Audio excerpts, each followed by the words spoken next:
Hello student, welcome once again to my chemistry channel Amazing Chemistry Classes, and I am your chemistry teacher Dr. Rohit Chakravarti. Welcome you. So I am an educator by profession. So in this video we are going to discuss about the SN1 and SN2 substitution, nucleophile, biomolecular and unimolecular reaction. Basically in this video I have come up to discuss about the reaction mechanism of haloalkanes and haloarenes through some examples and questions which have already come in your previous board exams. तो basically मेरा motive यही है इस video को बनाने का, that I am going to discuss reaction mechanism in this chapter, a brief introduction also regarding how the reaction goes through SN1 and SN2 reaction mechanism, because at times I have observed कि बच्चों को काफ़ी confusion रहता है regarding how SN1 reaction proceeds, how SN2 reaction proceeds. As you guys can see, let me show you your NCERT book. Here you can see the reactions of haloalkanes. The reaction of haloalkanes may be divided into following two categories: nucleophilic substitution and elimination reaction, reaction with metals. Nucleophilic substitution में क्या होता है? Basically nucleophile like OH negative, Cl negative, Cn negative, ये nucleophile हमेशा positive sides पे attack करते हैं. Here you can see nucleophile has been represented by Nu negative. Here you can see there is a halogen group delta negative over there, and on carbon there is a partial positive charge. So this nucleophile will attack on this group, and this halogen group will get removed out. So here you can see a substitution reaction takes place and the halogen atom called leaving group. यहाँ पे halogen group को हम leaving group कहते हैं. All right. ये आप लोग देख पा रहे होंगे न्यूक्लियोफाइल को यहाँ पे हम Nu से डिनोट कर रहे हैं. हेलोजन पे जब ये कार्बन पे अटैक करता है तो halogen group will leave, so this is known as leaving group. Okay, so nucleophilic substitution of alkyl halides. यहाँ पे डिफरेंट न्यूक्लियो आप देख सकते हैं, एनसीईआरटी बुक्स में आपके गिवन है different reagents of nucleophiles. These are the respective nucleophiles.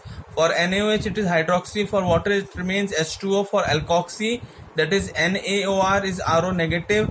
Then for sodium iodide the nucleophile is I negative. Similarly for amine, primary amine, secondary amine, cyanide, cyano group is a nucleophile. Then silver cyanide, AgCN. Then nitride group, silver nitride. And similarly this is RCO, silver acetate. So this is the acetate anion, or we can consider it as a nucleophile. Similarly substitution products respectively like ROH, alcohols, ethers, alkyl iodide. Okay, so this is basically the reaction through which in haloarenes and haloalkenes reaction proceeds, and there are certain nucleophiles which are known as ambident nucleophiles. You can see here groups like cyanides and nitride possesses two nucleophilic centers and are called ambident nucleophiles. Actually cyanide group is a hybrid of two contributing structures. Here you guys can see cyanide group is represented by a resonating structure where there is a negative charge over carbon atom, and on this there is a negative charge on the nitrogen. So both the atoms can attack. So these kind of groups are known as ambident nucleophile. All right, now let me discuss about the SN2 reaction mechanism also. Here you can see this is methyl chloride, so hydroxy group will attack on this, so there will be a transition state formation, and after this what happened, hydroxy group will remain here, so there is a formation of methanol and chloride group get separated out, or it is a leaving group. Okay, so in this type of reaction mechanism is known as biomolecular substitution nucleophilic, that is SN2 reaction mechanism. Now let me discuss the question which I have made for you guys from the previous year board examination.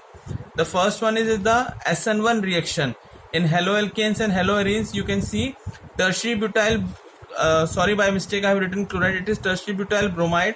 What happened? First step would be the slow reaction. There will be formation of tertiary butyl cation and bromide ion will leave. On the second one will be the fast reaction. Here what happened? There will be a attack of water molecule. You can see a lone pair of electron on the oxygen atom. So there will be, this is a fast reaction on which you can see here the positive charge will get shifted to oxygen atom, and in the final step there will be removal of a proton H plus ion, and so there is a formation of tertiary butyl alcohol. So this is SN1 reaction mechanism is mainly given by the tertiary alkyl halide. This is considered as a tertiary alkyl halide, and these reactions generally SN1 reaction are given by these tertiary alkyl halide reaction. All right, now moving on to the next one. Here I have given a wonderful example. मैंने आप लोगों को describe किया इसमें. You can see here potassium cyanide. So cyano group is a nucleophile. Already discussed in the beginning of this video that cyano group is an ambident nucleophile. On both in this both the atoms, that is carbon and nitrogen, containing the electron, lone pair of electrons on both atom can attack and it will act as a ambident nucleophile. So what I have written over here, पढ़ लेते हैं एक बार. That is N-butyl bromide. So there is a reaction with potassium cyanide in presence of alcohol results in the formation of butyl cyanide. So KCN ionizes to give Cn negative ion, which is an ambident nucleophile and thus can attack on carbon of alkyl halide through its carbon or nitrogen. However, since the carbon-carbon bond is stronger than the Cn bond, attack occurs through carbon to form butyl cyanide. Okay, so there is a formation of butyl cyanide. What happened? This cyanide group, it will attack on this methyl group. So there is a formation of butyl cyanide and bromide ion as a anion, it gets leaved. So it will leave this group. So there is a substitution of bromide ion by the cyanonucleophile. Moving on to the next one, that is you can see here. Here I have given the two molecules, that is 2-methyl butyl chloride and 1-methyl butyl chloride. Okay, so which is more reactive toward the SN1 reaction? This comes in 3 marks question in your board exam. So how we can attempt this question? Since the formation of carbocation is rate determining step in SN1 reaction, the stability of carbocation would determine its reactivity. So what is the order of the stability of the carbocation? So as we know, in the beginning I discussed that the tertiary carbocation is more stable than your secondary, and secondary carbocation is more stable than your primary, and the lowest one is the methyl group. Alright, so whereas here 1-chloro 1-methyl propane would form secondary carbocation, whereas 1-chloro 2-methyl propane will form primary carbocation.